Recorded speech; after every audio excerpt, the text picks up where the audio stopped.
આજે સવારે ઘરના આંગણામાં હોબાળો મચી ગયો હતો. રૂપા અને મનીષા ઝઘડા અને જોરથી બૂમો પાડવાના બાવાજો બહાર આવતા જતા ગામના લોકો સુધી પહોંચી રહ્યા હતા. કોઈને સમજાતું ન હતું કે આ ઝઘડો કેવી રીતે શરૂ થયો, પણ હવે ઘરનું આંગણું કુરુક્ષેત્રના મેદાનમાં ફેરવાઈ ગયું હતું. જેઠાણી રૂપા ગુસ્સામાં ચીસ પાડી, શું સમજી હતી તું? બધું દૂધ ચૂપચાપ ગટકી જશે અને કોઈને ખબર પણ નહીં પડે કે દૂધ ક્યાં ગયું હતું. તો દેવરાણી મનીષા કડક અવાજે બોલી, અરે વાહ, એવું બોલે છે જાણે દુનિયાની બધી શરાફત તમારામાં જ સમાઈ ગઈ છે. કાલ રાતની બધી શાકભાજી તમે અને તમારું પેટું પતિ સાફ કરી ગયા હતા, તેનું શું? ચતુરાઈ તો માત્ર તમને જ આવડે છે. હવે રૂપા ભડકી ગઈ. હા, તો શું થયું? ઘરનો ખર્ચો પણ મારા પતિ કમાણીથી ચાલે છે. તારા પતિ કરે છે શું? શું મતલબ તમારો? મારા પતિ નીઠલા છે, કઈ ધંધા નથી. મનીષા ગરજી અને આંગણામાં એક બાજુ ચારપાઈ પર બેઠેલા ગોપીનાથજીએ લાંબી શ્વાસ લીધી અને પોતાની પત્ની કાવેરી સાથે બોલ્યા, અરે બાપરે, આ બંને ફરીથી ઝઘડો લાગી. આ બંનેને ઝઘડા સિવાય બીજું કંઈ કામ નથી. કાવેરીજીએ શાંત જવાબ આપ્યો, અરે તમે કેમ પરેશાન થાઓ છો? આ તો તેમની રોજની આદત છે. જ્યાં સુધી એકબીજાને ખૂબ ભૂલું બરું ન કહી લે તેમના કલેજાને ઠંડક નથી મળતી. ત્યારે અચાનક રૂપાનો અવાજ વધુ તીવ્ર થઈ ગયો. એક શબ્દ પણ વધુ બોલીશ તો તારી જીભ ખેંચી લઈશ. તારું હિંમત હોય તો હાથ લગાવીને બતાવ. મનીષાએ પણ લલકારી. હવે માત્ર બોલવા સુધી ન રહી. બંને ગુસ્સામાં એકબીજાને પર આમ તામ ઝપટી જાણે હવે મારામારી થઈને જ રહેશે. પણ ત્યારે જ તેમના બંનેના પતિ વચ્ચે આવી ગયા. રાજેશ ઝટકો મારીને રૂપાને કાંડા પકડી લીધા અને ખેંચતા બોલ્યો, બસ, ખૂબ થઈ ગયું આ નાટક. હમણાં અંદર ચાલો. ત્યાં મોહિતે પણ મનીષાને દાંટી, શું પાગલ થઈ ગઈ છે? બંધ કરો ને આ તમાશો અને ઓરડામાં ચાલો. પતિઓના કહેવાથી બંને સ્ત્રીઓને મોં મનાવતા પોતપોતાના ઓરડામાં ગયા અને તેમનો ગુસ્સો હજુ ઓસર્યો ન હતો. રાજેશે ગંભીરતાથી કહ્યું, રૂપા, રોજબરોજના આ ઝઘડો સારો નથી લાગતો. ઘરમાં બધાને હળીમળીને રહેવું જોઈએ. રૂપાએ ઝૂલતી આંખોથી તેની સાફ કરતા બોલી, સારું, તો હવે તમને સમજાવો છો. પહેલાં તો સાંભળો કે મનીષા તમારા વિશે શું બોલી રહી છે. અને રાજેશ ચોક્યો અને તેની પાસે આવ્યો.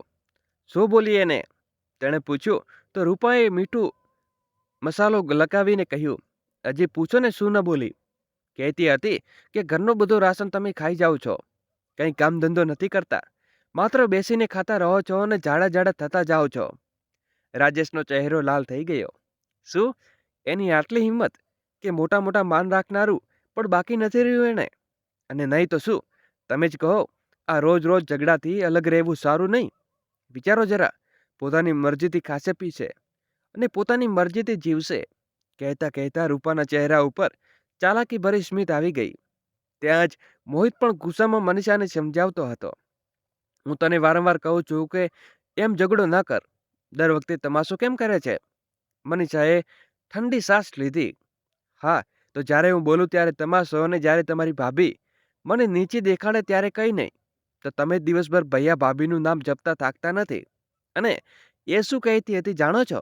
તમને નીચલો કામચોર, આળસુ અને જાણે શું કહેતી હતી. મેં નક્કી કરી લીધું છે કે હવે હું ભાભી સાથે એક પણ રસોઈમાં કદી કામ નહીં કરું. મોહિતની આંખોમાં ગુસ્સો ફાટી ગઈ. શું? ભાભીએ એવું કહ્યું? હા, તમે માનતું નથી તો જઈને પોતે પૂછી લો. હવે બંને ભાઈ ભાભીનું લોહી ઉકળી રહ્યું હતું. બંને ગુસ્સામાં આંગણામાં આવી ગયા. પાછળ બંને પત્નીઓ પણ આવી ગઈ. હવે ઝઘડો માત્ર દેવરાણી જેઠાણીઓનો ન રહ્યો, બંને ભાઈઓ વચ્ચે પણ અથડામણ શરૂ થઈ ગઈ હતી. રાજેશ ગર્જના કરતા કહ્યું, નાના, તારી પત્નીને સમજાવ. જે કંઈ રૂપાને કહ્યું છે તે માટે માફી માંગશે. મોહિતે પટલાવીને જવાબ આપ્યો, કેમ ભૈયા, ઝઘડો ભાભીએ શરૂ કર્યો છે તો મનીષા કેમ માફી માંગે? પૂછો તેમણે શું કહ્યું. સારું, તો એટલો ઝેર ભરી દીધું તારી પત્ની તારી વિરુદ્ધ? રાજેશે કહ્યું તો રૂપા બોલી, તો ઠીક છે, આજે તો નક્કી થઈ જાય કે મનીષા પણ તમતમતા બોલી. હા, થઈ જવા દો નક્કી. ક્યાં સુધી રોજબરોજ ખેંચતાણ ચાલતી રહેશે? ત્યારે કાવેરીજી આગળ વધ્યા અને તેના અવાજમાં ગુસ્સા કરતાં વધુ લાચારી ઝલકતી હતી. તેણે, લોકો શું બોલો છો? જરા પણ શરમ નથી આવી? તમારા બાબુજી બીમાર રહે છે, ઓછામાં ઓછું તેમની તબિયતનો તો વિચાર કરો. કોઈ શરમ લિહાજ બાકી નથી રહ્યો. લોકો શું કહેશે એક જ ઘરમાં રહો છો અને આમ આપસમાં ઝઘડા કરો છો? રાજેશે ગુસ્સાથી હાથ ઊંચો કર્યો. તમે વચ્ચે ન બોલો માં, આજે નિપટાવા થઈને જ રહેશે. મોહિત પણ હવે પૂરો ગુસ્સામાં થઈ ગયો હતો. તો વાર કોની ભૈયા? બાબુજી અહીં છે અને માં પણ. રોજબરોજ આ કિસ્સા કિચપણ કરતાં સારું છે કે ભાગલા થઈ જાય. ગોપીનાથજી જે અત્યાર સુધી ચૂપચાપ આ બધું જોઈ અને સાંભળી રહ્યા હતા અને એક ઠંડી આહત ભરીને બોલ્યા, અરે કંઈક તો અક્કલથી કામ લો. એક છત નીચે રહો છો તો થોડું ઓછું અણબનાવ છો તો થઈ જશે. જ્યાં 4 વાસણ હોય ત્યાં ખડખડવાનો અવાજ તો આવે જ છે, પણ તેનો અર્થ એ નથી કે ઘરને જ તેરવી દો. રાજેશે વિના વળાંકે જવાબ આપ્યો, બાપુજી અમે માત્ર એટલું જ ઈચ્છીએ છીએ કે હવે બધું અલગ અલગ થઈ જાય. આ સાંભળતા જ ગોપીનાથજીની આંખો ભીની થઈ ગઈ. તેમણે દુઃખભરી સ્મિત સાથે કહ્યું, તમે બધાને પોતપોતાની સુણાવી દીધી, પણ હવે કોઈને પણ વિચારવાની કોશિશ પણ કરી કે અમે બંને શું ઈચ્છીએ છીએ? આ પ્રશ્ન સાથે આંગણામાં ઊંડો સન્નાટો છવાઈ ગયો. પછી ગોપીનાથજીએ પોતાનો અધિકારી અને ભારે અવાજમાં કહ્યું, હવે મારી વાત બધા કાન ખોલીને સાંભળો. જ્યાં સુધી મારી સાસુ ચાલે છે આ ઘરના ટુકડા નહીં થાય. બસ કહી દીધું તો કહી દીધું. તેમના અવાજમાં એટલું વજન હતું કે એક ક્ષણ માટે બધાની બોલતી બંધ થઈ ગઈ. પણ આગલી ક્ષણે રૂપા અને મનીષા ક્રોધથી તબકવા લાગી. બંને ગુસ્સામાં પગ પછાડતા પોતપોતાના ઓરડા તરફ વધી ગયા અને તેમણે પાછળ રાજેશ અને મોહિત પણ ગયા. દોસ્તો, આગળ વિડીયો શરૂ કરીએ એની પહેલાં વિડીયોને લાઈક કરી અમારી નાનકડી ચેનલને સબસ્ક્રાઈબ કરવાનું ભૂલશો નહીં. ઓરડામાં આવીને રૂપા ગુસ્સાથી તમસમસી બેડ ઉપર ધડામ કરીને બેઠી. તેણે પાસેથી મેજ ઉપર મૂકેલો પાણીનો ગ્લાસ ઉઠાવ્યો અને પૂરી તાકાતથી જમીન ઉપર ફેંક્યો. તે ચીસ પાડી, તમે પણ મોટા વિચિત્ર છો. બાપુજીએ પોતાના હુકમ સુણાવ્યો અને તેમને ચૂપચાપ પૂંછડી પછાડીને આવી ગયા. રાજેશે લાંબી શ્વાસ લઈને કહ્યું, તો હું બીજું શું કરું? તમે જોયું નહીં બાપુજી કેટલા દુઃખી હતા? તેનો ચહેરો ક્રોધથી લાલ થઈ ગયો હતો. સારું, તો તમને માત્ર બાપુજીનો ક્રોધ દેખાયો, મારો નહીં. દર વખતે તમે તેની આગળ હથિયારી મૂકો છો, પણ આ વખતે એવું નહીં થાય. અથવા તો આ ઘરમાં ભાગલા થશે, અથવા હું મારા બાળકોને લઈને મારા માયકે ચાલી જઈશ. રૂપાએ ધમકી આપતા કહ્યું. રાજેશ આ સાંભળીને હેબતાઈ ગયો. અરે આ શું બોલો છો? રાહ જુઓ, હું કોઈ ઉકેલ કાઢું છું. બીજી તરફ ઓરડામાં મનીષા પણ ગુસ્સાથી હાલત ખરાબ હતું. મોહિતે ઓરડાનો દરવાજો અંદરથી બંધ કરતા કહ્યું, જો મનીષા, બાપુજીએ સ્પષ્ટ કહી દીધું છે કે ભાગલા નહીં થાય, મતલબ નહીં થાય. મનીષાએ તમતસતા કહ્યું, આ ઘરમાં મારી કોઈ ઇજ્જત છે કે નહીં? શું હું હંમેશા જેઠાણીના તાણા સાંભળતી રહું? બસ ખૂબ થયું. જ્યાં સુધી આ ઘરમાં ભાગલા નહીં થાય, હું અન્નનો એક દાણો પણ મોંમાં નહીં મૂકું. મોહિત ડરી ગયો. આ શું કરે છે મનીષા? જે કરવો જોઈએ, મનીષાએ બે ટૂંકમાં કહ્યું. અથવા તો આ ઘરમાં ભાગલા અથવા હું ભૂખે મરી જઈશ. રાત પડી ગઈ પણ આખા ઘરમાં તણાવ ગુંજી રહ્યું હતું. રાજેશ અને મોહિત હવે ડરતા હતા કે ઘરમાં રોજબરોજની કહલથી બચવા તેમણે એક રસ્તો દેખાતો હતો, ભાગલા. બીજી સવારે બંને ભાઈઓએ ગામના સરપંચ સ્વરૂપજીને પોતાના ઘરે બોલાવી લીધા. સરપંચ જેવા આંગણામાં પહોંચ્યા તેમણે જોયું તો આખું કુટુંબ પહેલેથી ત્યાં હાજર હતું. કાવેરીજી અને ગોપીનાથજી એક ખૂણે ચૂપચાપ બેઠા હતા, જ્યારે રૂપા અને મનીષા ગર્વથી માથું ઊંચું કરીને ઊભા હતા. રાજેશ સરપંચજીને કહ્યું, સરપંચજી, તમને એક જરૂરી વાત કરવા માટે બોલાવ્યા છે. હવે તમે આ ઘરમાં સાથે રહેવું મુશ્કેલ થઈ ગયું છે, એટલે અમે ઈચ્છીએ છીએ કે ઘરમાં ભાગલા કરી દેવામાં આવે. સરપંચે ગોપીનાથજી તરફ જોયું અને જોયું કે ગોપીનાથજી હજી પણ ખામોશમાં હતા. ગહેરી શ્વાસ ભરતા કહ્યું, ગોપીનાથજી, બેટાઓની લગ્ન પછી તેમનું મોટું કુટુંબ થઈ જાય છે. આવા ભાગલાની નોબત આવી જાય છે. જો આ ઉકેલ તો વાર કરવાનો કોઈ ફાયદો નથી. ગોપીનાથજીએ પોતાની પત્ની કાવેરીજી પર એક નજર કરી, જેમની આંખો છલકવા જઈ રહી હતી. તેમણે ગહેરા અવાજમાં કહ્યું, જો આજ મારી ઓલાદની ખુશી છે તો ઠીક છે, કરી દો ઘરના બે ભાગલા. બીજા દિવસે ગામની પંચાયત બેઠી. આખું ગામ તે જોવા માટે ભેગું થઈ ગયું કે ગોપીનાથજીનું કુટુંબ, જે ક્યારેય એકતાની મિસાલ હતું, આજે બે ભાગમાં વહેંચાઈ રહ્યું છે. સૌથી પહેલાં ઘરનો બધો સામાન બે ભાગમાં વહેંચાઈ દેવાયો. રસોઈના વાસણો લઈને અનાજ સુધી દરેક વસ્તુનો હિસાબ થયો. પછી બંને વહુએ પોતપોતાનો દહેજમાં આવેલું ફર્નિચર પોતાના ભાગમાં લઈ લીધું. અહીં સુધી કે ઘરમાં મંદિરમાં મૂકેલી ભગવાનની મૂર્તિઓ પણ બંને ભાગમાં વહેંચાઈ ગઈ અને વહુએ આપસમાં વહેંચી લીધી. પછી કઈ જમીન જાયદાદના કોના ભાગમાં આવશે એ પણ નક્કી કરી લેવાયું. ઘરના આંગણામાં એક એક લીટી દોરવાઈ ગઈ અને બંને ભાઈઓ સીમા નક્કી કરી. દુકાન અને ખેતરો પણ બરાબર ભાગમાં દેવાયા. હવે બધું વહેંચાઈ ગયું હતું. ત્યારે સરપંચીએ ગંભીર અવાજમાં કહ્યું, બધો ભાગલો કરી લીધો તમે લોકોએ, પણ એક સવાલ છે, તમારા મા બાપુજીનું શું? તેમને કોણ રાખશે? નાનો બેટો મોહિત કે મોટો બેટો તે ક્યાં રહેશે? કે વિચાર્યું છે તમે? આખા આંગણામાં સન્નાટો છવાઈ ગયો. રાજેશ અને મોહિત એકબીજાનો ચહેરો જોવા લાગ્યા અને મનીષા અત્યાર સુધી જીવતી ખુશી અનુભવી રહી હતી. હવે એકબીજાને તકુર તકુર જોવા લાગી. ત્યારે રૂપાએ ખાંસીનો ઇશારો કર્યો. રાજેશે હિંચકાથી કહ્યું, હું મોટો જરૂર છું, પણ બરાબરીનો ભાગ પણ થશો ને? મા બાપુજીની જવાબદારી પણ બરાબર હોવી જોઈએ. ત્યારે સરપંચજી સાથે ઉભેલા એક વકીલ બોલ્યા, પણ રાજેશ, તું મોટો બેટો છે, તારો પહેલો ફરજ બને છે કે તું મા બાપને પોતાની પાસે રાખે. રૂપા જે અત્યાર સુધી ચૂપ હતી, તીખા અવાજમાં બોલી, ઠીક છે, તો એક કામ કરો, મા બાપુજીનો પણ એક ભાગ રાખી લો, પછી અમે તેમને પોતાની સાથે રાખીશું. મનીષાએ તરત જ જવાબ આપ્યો, આવું કેવી રીતે? આ સાચું નહીં થાય. એક કામ કરીએ, માજી અમે પોતાની સાથે રાખી લઈએ અને બાબુજી પૈયા ભાભી પાસે રહે છે. આ સાંભળીને પંચાયતના ઉભેલા કેટલાક લોકો ફૂસફૂસ હસવા લાગ્યા. પણ રાજેશ અને મોહિતે પણ આ નિર્ણય પર મહોર મારી દીધી. પૂછ્યા વગર જ તેમના માતા પિતાની તકદીરનો નિર્ણય કરી લીધો. ગોપીનાથજી અને કાવેરીજી એક ખૂણામાં ઊભા બધું સાંભળી રહ્યા હતા. આજે તેમના મોટાના પોતાના બેટાઓ તેમને વહેંચી દીધા હતા, જાણે કોઈ સામાન હોય. ગોપીનાથજીની આંખો ભરાઈ આવી, પણ તેમણે કંઈ ન કહ્યું. સરપંચે ભારે મનથી માથું હલાવ્યું. ઠીક છે, જો તમે બધા એક જ ઈચ્છો તો એ સાચું છે. પંચાયત પૂરી થઈને ગામવાળા ધીમે ધીમે ત્યાંથી જવા રવા લાગ્યા. તે આંગણું જે ક્યારેય ખુશીઓથી ભરેલું હતું, આજે તે આંગણામાં એક અજીબ ખાલી પણ આવી ગયું હતું. માત્ર આંગણાના વચ્ચે જે બિરવૃદ્ધ પડછાયા બેઠા હતા. ગોપીનાથજી અને કાવેરીજી. ગોપીનાથજી એક ઠંડી શ્વાસ લીધી અને આકાશ તરફ જોયું.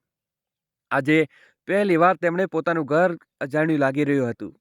ત્યારે એક કડક અવાજ આવ્યો, માજી, ચાલો અંદર, હવે તમે અમારી તરફ છો. એ નાની વહુ મનીષા હતી. જ્યારે રૂપા પણ આવીને તેણે થોડો તિરસ્કાર અવાજમાં કહ્યું, અને બાબુજી, તમે અમારી સાથે ચાલો. ગોપીનાથજીએ ધીમેથી કહ્યું, ના, અમે બંને અલગ અલગ નહીં રહીએ. રૂપાએ તરત જ પોતાના પતિ તરફ જોઈને તંગ કસતા કહ્યું, જોઈને તમે, ઉંમર ઢળી ગઈ છે પણ એકબીજાનો સાથ છોડવાનું મન હજુ પણ નથી કરતા. ગોપીનાથજીએ પીડાતી આંખો બંધ કરી દીધી. પછી ધીમા અને દ્રઢ અવાજમાં બોલ્યા, વહુ, આ વૃદ્ધાવસ્થા છે અને પડાવ છે. ત્યારે તે એક જીવનસાથીને બીજાની સૌથી વધુ જરૂર પડે છે. ત્યારે શરીર જવાબ આપવા લાગે છે અને પગ લથડવા લાગે છે. ત્યારે હમસફરનો સાથ આખરી લાકડી બને છે. મારું શરીર હવે સાથ નથી આપતું. આવામાં કાવેરીજી તો એકમાત્ર આધાર છે. રાજેશ, જે અત્યાર સુધી ચૂપચાપ ઊભો હતો અને બેરુખીથી બોલ્યો, બાબુજી, માં મોંઘવારીના જમાનામાં અમે પોતાના ઉપર બે વ્યક્તિઓનો આધાર બનવો બોજ નથી ઉપાડી શકતા. તમારી સંભાળની જવાબદારી અમારી છે. વળી છત એક જ છે. કાવેરીજીની આંખોમાં એક દુઃખ ઉભર્યું. સારું, મા બાપ હવે બોજો થઈ ગયો છે.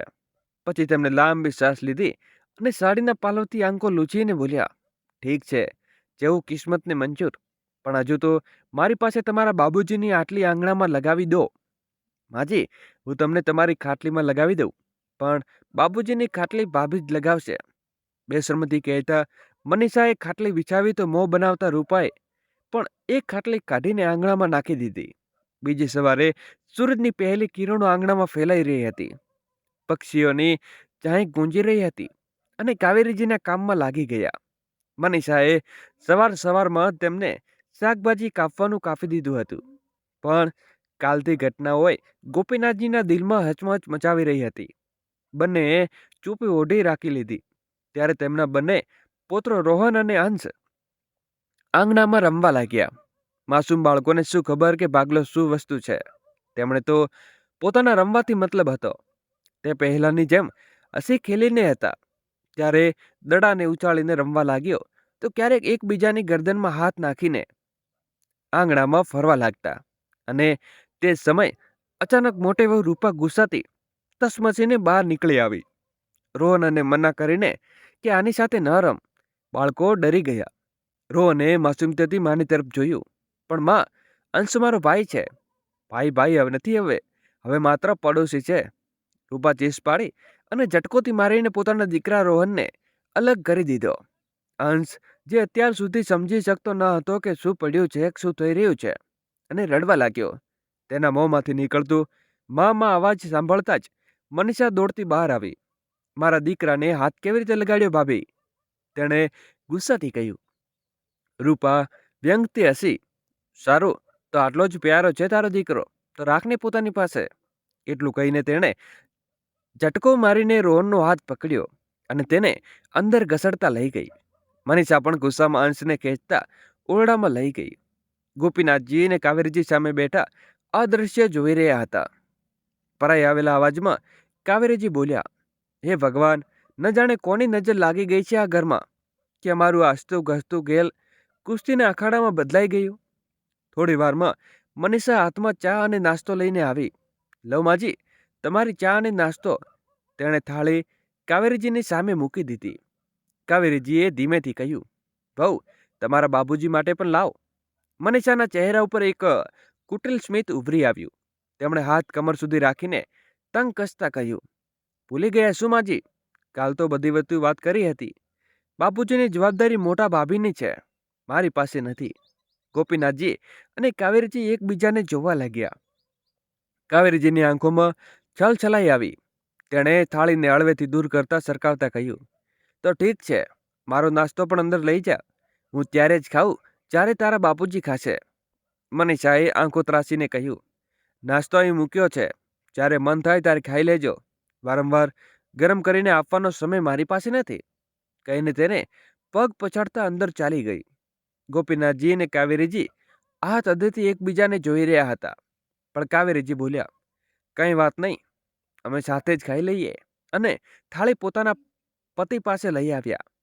જેમાં તેમણે એક લોકનો ખાધો ત્યારે રૂપા પણ હાથ નાખીને થાળી લઈને બહાર આવી. આ શું, તમે મનીષાના હાથનું બનાવેલું ખાઈ રહ્યા છો? શું હું તમને ખાવાનું નથી બનાવી આપતી? અરે ના વહુ, મનીષા વહુ તારી સાસુને પહેલા ખાવાનું આપી દીધું હતું, અને તે તો મારા ખાયા વગર ખાતી નથી ને, એટલે એક લોકનો લીધો હતો. સારું ઠીક છે, પણ હવે જ આજ ખાવાનું ખાજો. ગોપીનાથજીએ ચૂપચાપ થાળી તરફ જોયું અને તેમનું મન કંઈક બીજું જ વિચારી રહ્યું હતું.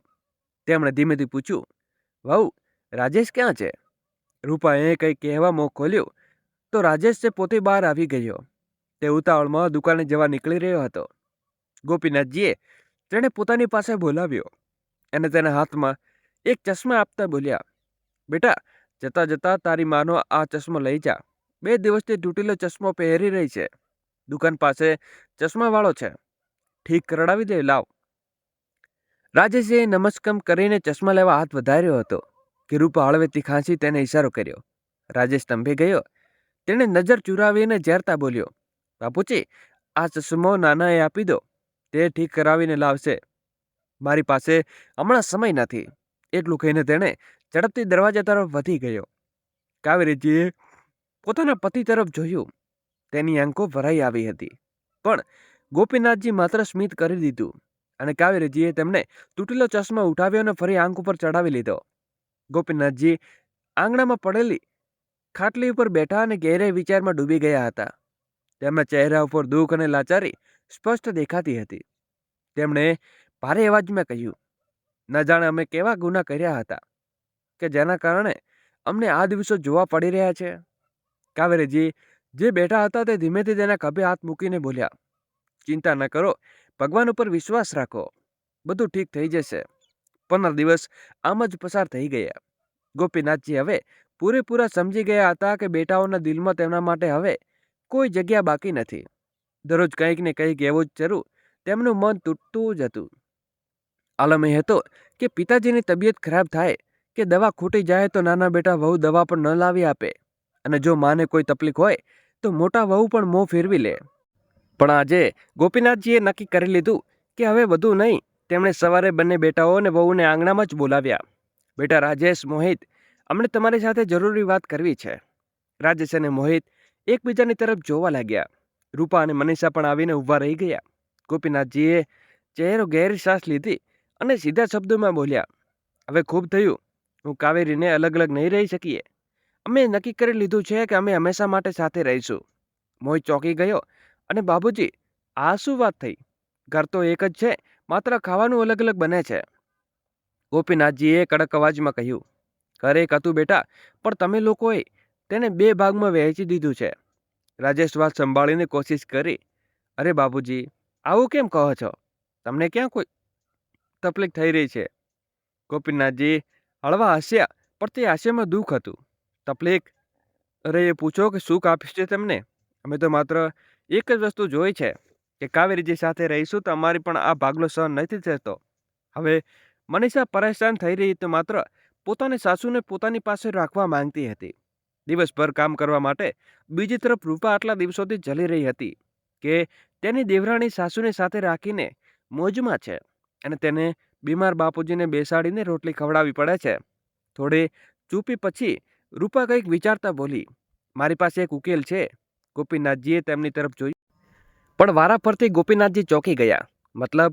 રૂપા સમજવા લાગી કે મતલબ એ છે કે મહિનો તમે દેવરજી પાસે રહેશો અને 1 મહિનો અમારી પાસે. આમ તો બંને સાથે રહેશો, પણ કોઈએ વધુ બોજ નહીં પડે. ગોપીનાથજી સ્તબ્ધ રહી ગયા. તેમણે અકળાઈને પોતા બેટાની તરફ જોયું. હવે તમે કોઈ સામાન થઈ ગયા કે મહિનો એક ઘરમાં રાખી લો અને પછી બીજા ઘરમાં મોકલી દો. કાવેરીજીની પણ આંખો છલકાઈ આવી. ખેર, બેટા વહુએ નિર્ણય કરી લીધો હતો તો ગોપીનાથજી અને કાવેરીજીની જિંદગીનો ભાગલો થઈ ગયો હતો. આ મહિને તેમણે મોટા બેટા રાજેશ અને રૂપા પાસે રહેવાનું હતું, પણ અત્યાર સુધી તેમણે તકલીફો ઓછી નહોતી થઈ, કારણ કે રૂપા તો માત્ર ખાવાનું બનાવવાનું કામ જ કરતી હતી. બાકીનું બધું કામ કાવેરીજી પાસે કરાતી હતી. દિવસભર કામ કરીને થાકી તૂટી જતા હતા અને તે ગોપીનાથજીને જોઈને બિલકુલ સારું ન લાગતું, પણ કાવેરીજી તેમને કંઈ કહેવાથી રોકી દેતા હતા. દિવસો આમ જ પસાર થવા લાગ્યા. આજે રાજેશ અને રૂપા પોતાના બાળકોને લઈને બહાર ખાવા ગયા હતા, પણ કોઈને યાદ ન હતું કે ઘરમાં વૃદ્ધ માતા પિતા પણ છે, માટે કંઈક બનાવીને જાય. ગોપીનાથજી અને કાવેરીજી આંગણામાં બેઠા બેઠા વહુની રાહ જોઈ રહ્યા હતા, પણ તે લોકો હજુ પણ આવ્યા ન હતા. ક્યારેક ક્યારેક કાવેરીજી પોતે ઉઠીને રસોઈનું કંઈક બનાવી લેતા, પણ આજે તબિયત ઠીક ન હતી. આખરે હિંમત ભેગી કરીને કાવેરીજી મનીષાના ઓરડામાં તરફ વધ્યા. વહુ, તેમણે બોલાવ્યું. મનીષા ફોનમાં વ્યસ્ત હતી. તેણે અનસ્મક રીતે માથું હલાવીને શું કર્યું? શું થયું માજી? તારા બાપુજી ભૂખ્યા છે? જો ખાવાનું પડ્યું હોય તો તેમને આપી દે. તેમને દવા પણ ખાવી છે. મારી તબિયત ઠીક નથી અને મોટી વહુ ન આવવાને ક્યારે જાણશે? મનીષાએ કોઈ ભાવ વગર જવાબ આપ્યો. માજી, ખાવાનું તો ખૂટી ગયું. આ સમય કંઈ નથી પડ્યું. કાવેરીજીને આશા હતી કે મનીષા ઉઠીને 2 રોટલી બનાવી દેશે, પણ તે ફરી પોતાના ફોનમાં વ્યસ્ત થઈ ગઈ. કાવેરીજી ચૂપચાપ જઈને બેઠા અને પછી પોતે જ ઉઠીને થોડું દૂધ ગરમ કર્યું અને ગોપીનાથજીને તેની સાથે દવા આપી દીધી. પોતે ભૂખ્યા સૂઈ ગયા. રાત્રે જ્યારે રૂપા અને રાજેશ ઘરે પાછા ફર્યા ત્યારે બંને સૂઈ ગયા હતા. મોટી મુશ્કેલીથી 1 મહિનો નીકળ્યો તો તે નાના બેટા વહુ પાસે આવી ગયા. અહીં પણ બંનેની હાલત વધુ સારી ન હતી. તે માત્ર દિવસ કાપી રહ્યા હતા. દોસ્તો, આગળ વિડીયો શરૂ કરીએ એની પહેલાં વિડીયોને લાઇક કરી અમારી નાનકડી ચેનલને સબસ્ક્રાઇબ કરવાનું ભૂલશો નહીં. એક રાતે કાવેરીજીની તબિયત અચાનક વધુ બગડતી ગઈ. તેમણે શ્વાસ લેવામાં તકલીફ લાગવા લાગી હતી. ગોપીનાથજીએ ગભરાઈ ગયા અને તેને મોટી મુશ્કેલીથી ઉઠીને પોતાના બેટાને અવાજ આપ્યો. રાજેશ બેટા, થોડું બહાર તો આવ. રાજેશ પોતાની પત્ની રૂપા સાથે અનમસ્તક રીતે બહાર આવ્યો. મનીષા પણ ઓરડામાંથી બહાર નીકળી આવી. ગોપીનાથજી કાંપતા અવાજમાં બોલ્યા, બેટા, તારી માની તબિયત કંઈ ઠીક નથી લાગતી. ઝડપથી ડૉક્ટરને બોલાવી લે. રાજેશે થોડીવાર માને જોયા, પછી બેપરવાહીથી બોલ્યો, બાપુજી, નાનાને કહો કે તે બંનેથી જવાબદારી આ મહિને તેની છે. તેને શહેરની બહાર ગયો છે. એમ હું તો તે ડૉક્ટર પાસે લઈ જવા નથી. મનીષા બોલી તો રૂપા ઝૂંઝવાઈને કહ્યું, સારું, તો એમ કર, ઉઠાવીને તેમને ઈલાજનો ખર્ચો. ગોપીનાથજી હજુ અસ્પષ્ટ થઈ ગયા હતા. પછી વાત પલટાવતા તે બોલી, મારો મતલબ એ છે કે ઉંમરમાં બીમારીઓ તો વધુ લાગી રહે છે. આરામ કરશે તો ઠીક થઈ જશે. ગોપીનાથજીએ લાચાર નજરે પોતાના દીકરાને જોયા. બેટા, આ તારી માં છે, જે તકલીફમાં છે. રાજેશ પણ પોતાની પત્નીને સૂરમાં મેળવવા બોલ્યો. અરે બાબુજી, માને દવાઈની તકલીફ છે. કદાચ એ જ કારણે એવું થઈ રહ્યું છે. હેન્ડકેર આપી દો, ઠીક થઈ જશે. ગોપીનાથજીએ ધીમેથી કહ્યું. પણ બેટા, એકવાર ડૉક્ટરને બતાવી દે. તો રાજેશ ઉબાસી લેતા બોલ્યો. બાપુજી, કાલે નાનાને કહી દેજો, જે ડૉક્ટર પાસે લઈ જશે. હવે આટલી રીતે અમને પણ ચેનથી સૂવા દો અને પોતે પણ સૂઈ જાઓ. એટલું કહીને રાજેશ અને રૂપા પોતાના ઓરડામાં ચાલ્યા ગયા. મનીષા પણ કાવેરીજીને એક નજર કરી અને મોં ફેરવી લીધું અને અંદર ચાલી ગઈ. આંગણામાં માત્ર બે વૃદ્ધ બેઠા હતા. કાવેરીજી કરવટ બધાવતા હતા અને ગોપીનાથજી તેમની પીઠ ઉપર સહેલાવતા રહ્યા. આખી રાત બંને ઊંઘ્યા નહીં. હવે સવારનો સૂરજ નીકળવાનો હતો અને કેવી તબિયત છે તારી? ગોપીનાથજીએ પૂછ્યું તો કાવેરીજીની આંખોમાંથી આંસુ ઉભરાઈ આવ્યા. તેમને સાસો હજુ પણ ભારે હતી. ગોપીનાથજીએ તેમને હથેળીથી પોતાના હાથમાં લીધી. આ ઉંમરમાં જ્યારે પત્નીએ સૌથી વધુ સંભાળવાની જરૂર હતી, ત્યારે તેણે આ હાલત જોઈ રહ્યા હતા કે હવે તેમનો નાનો દીકરો પણ ઘરે પાછો ફરી આવ્યો હતો. તેમણે થોડી રાહત અનુભવાઈ. હવે કદાચ તેમને કોઈ વાત સાંભળશે. ગોપીનાથજીએ ઉઠીને પોતાના નાના દીકરાને અવાજ આપ્યો. બેટા, ડૉક્ટરને બતાવ જવાનું છે. તારી માની તબિયત ઠીક નથી. નાના દીકરાએ આંખો ખોચતા કહ્યું. હમણાં હું બહુ થાક્યો છું બાબુજી, હમણાં સુવા દો. તમે મોટા ભૈયાને કહી દો.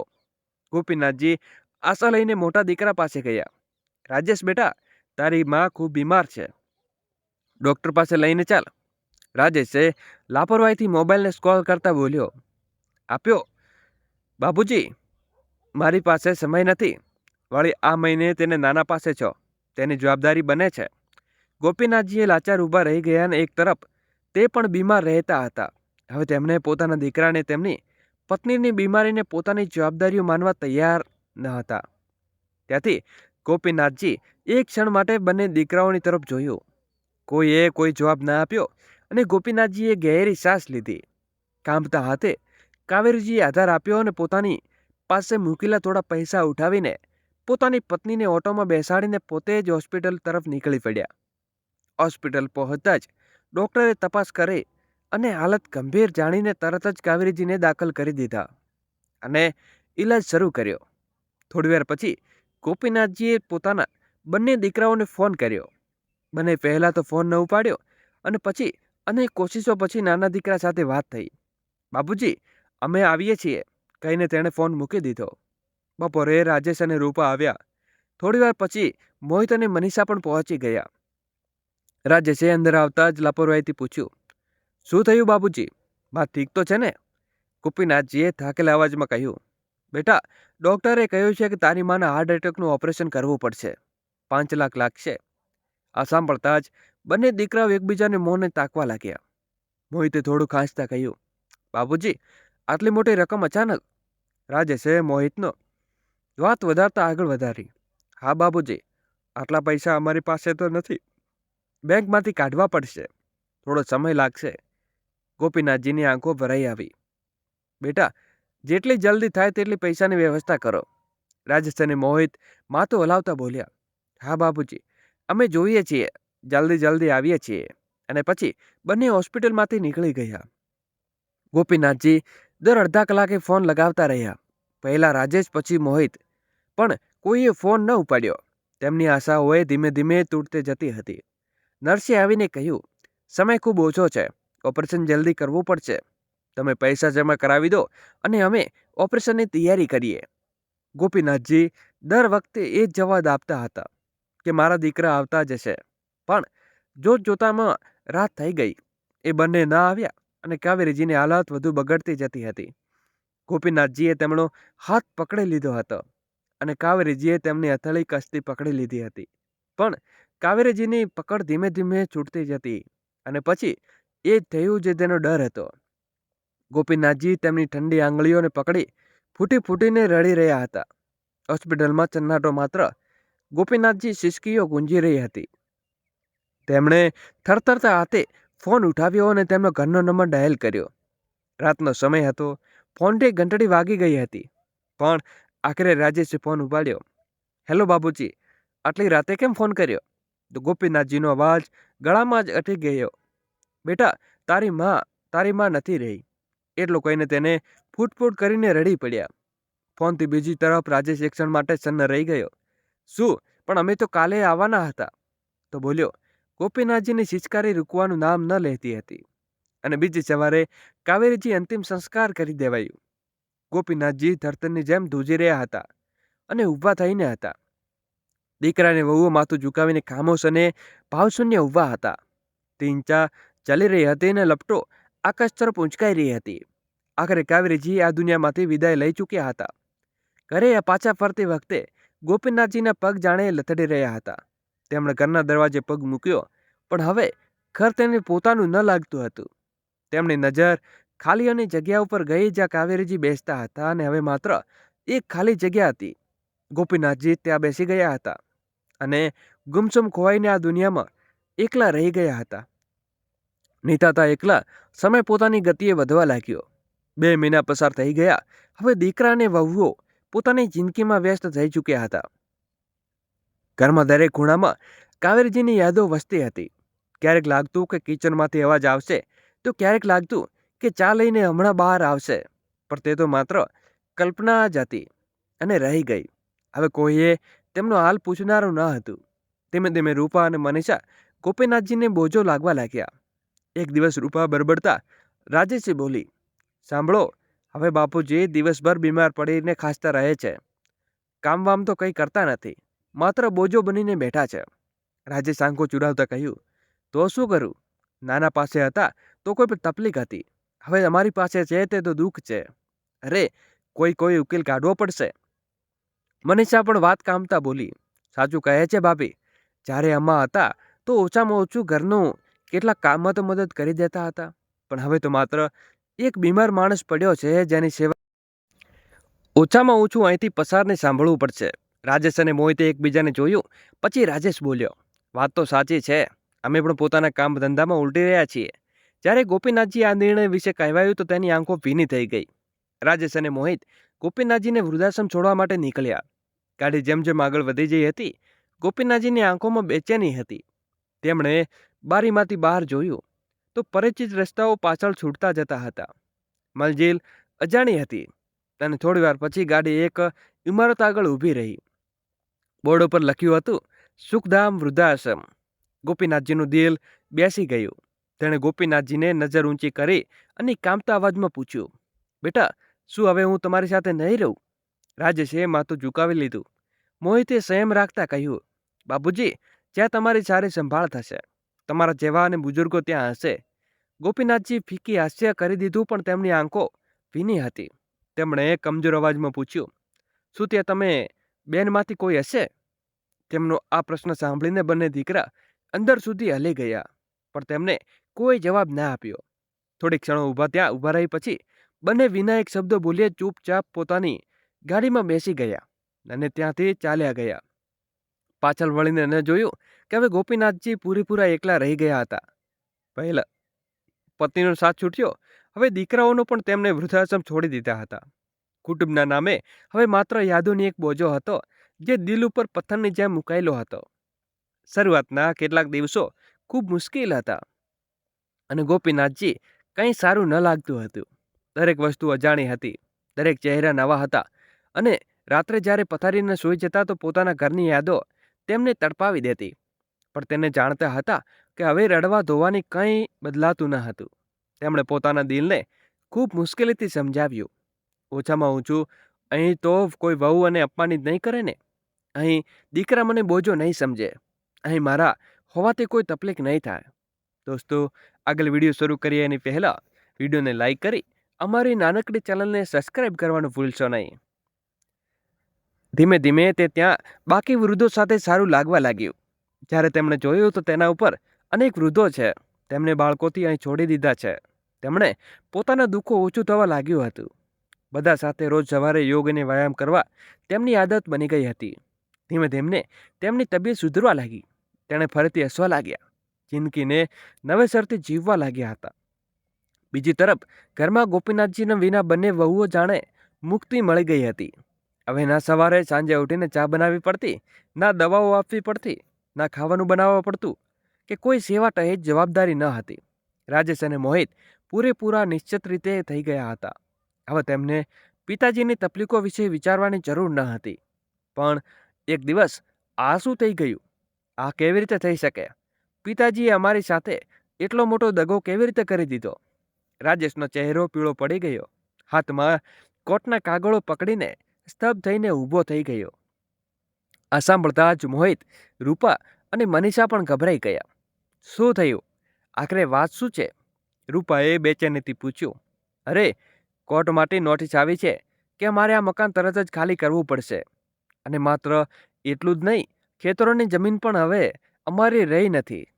પણ પિતાજીએ તો પહેલાં જ બધી જમીન જાયદાદના ભાગલા કરી દીધા હતા અને બધું 2 ભાગમાં બરાબર વહેંચી દીધું હતું. પછી આ બધું કેવી રીતે થયું? શું તેમણે પોતાની બધી જાયદાદ ફરીથી કોઈ બીજાના નામે કરાવી દીધી? રાજેશના અવાજમાં ગભરાટ હતી. શું સાચે જ પિતાજીએ પોતાની પૂરી જાયદાદ અમને છોડીને કોઈ બીજાને આપી દીધી? મોહિતે કપાળ ઉપર હાથ મૂક્યા અને વિશ્વાસથી પૂછ્યું. રાજેશે ગહેરી શ્વાસ લીધી અને કામતા અવાજમાં બોલ્યા. હા ભાઈ, કોર્ટમાંથી અધિકૃત આદેશ આવી ગયો છે.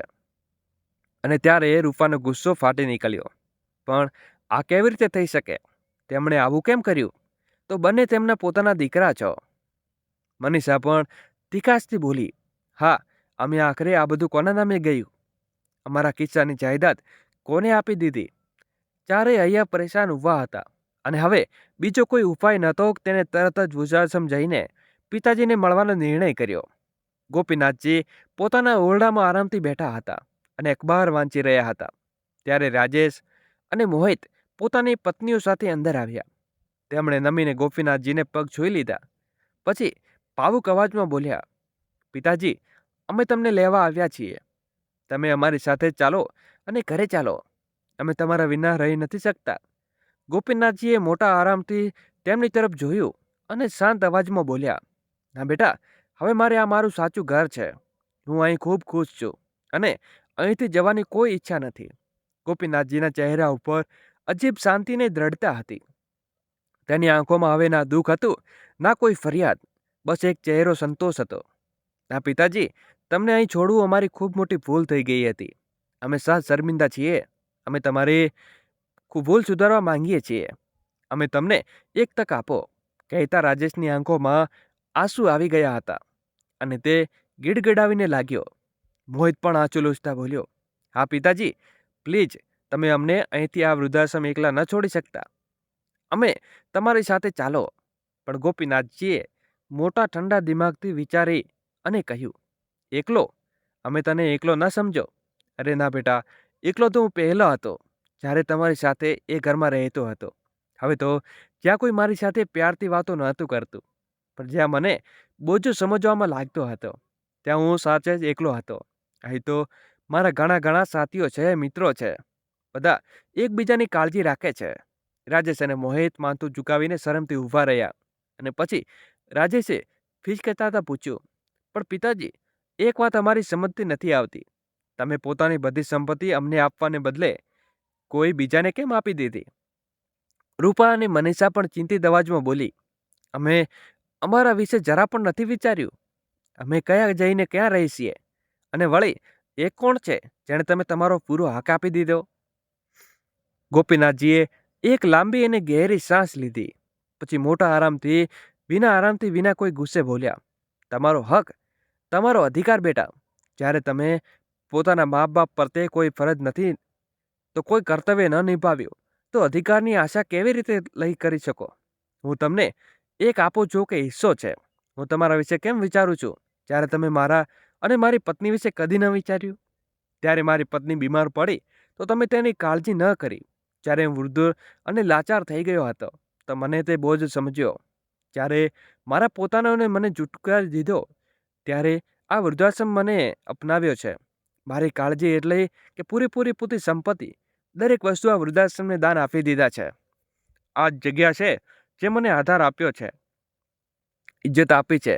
જ્યારે મારા પોતાના લોહીના દીકરાઓએ મને અપમાનિત કર્યો હતો, તો આ સંભાળ રાજેશ અને મોહિત બંને થરથર ધ્રુજવા લાગ્યા. તેમનું દિલ બેસી ગયું હતું. આંખોમાંથી આંસુ વહેવા લાગ્યા અને પોતાની કરતૂસનો અહેસાસ થયો કે તેમને માથું શરમથી ઝૂકી ગયું. ત્યારે રૂપાએ ગુસ્સા અને નિશાળથી કહ્યું, પણ બાબુજી, આ તમે બિલકુલ ખોટું કર્યું છે.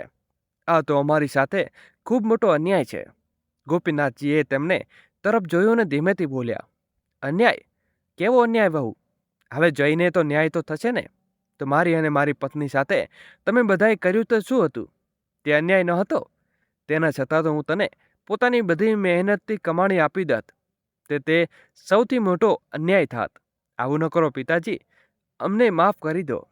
અમારાથી ખૂબ મોટી ભૂલ થઈ ગઈ છે. અમને તમારી જાયદાદ નથી જોઈતી. તમારો સાથ જોઈએ છે, તમારો પ્યાર જોઈએ છે. રાજેશે રડતા ગીરગડતા, હા પિતાશ્રી, માત્ર એક આખરી તક અમને આપી દો. અમે બદલાઈ ગયા છીએ, અમારા ઉપર વિશ્વાસ કરો. મોહિત હાથ જોડીને રડવા લાગ્યો.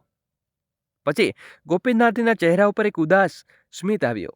તેમણે કહ્યું, ના બેટા, હવે આ બધું રિશ્તો માત્ર નામનું રહ્યું છે, દિલથી નથી. જે તરી ગયું છે હવે જોડાઈ શકે તેમ નથી. મારો નિર્ણય કોઈ પણ હાલતમાં નહીં બદલી શકીએ.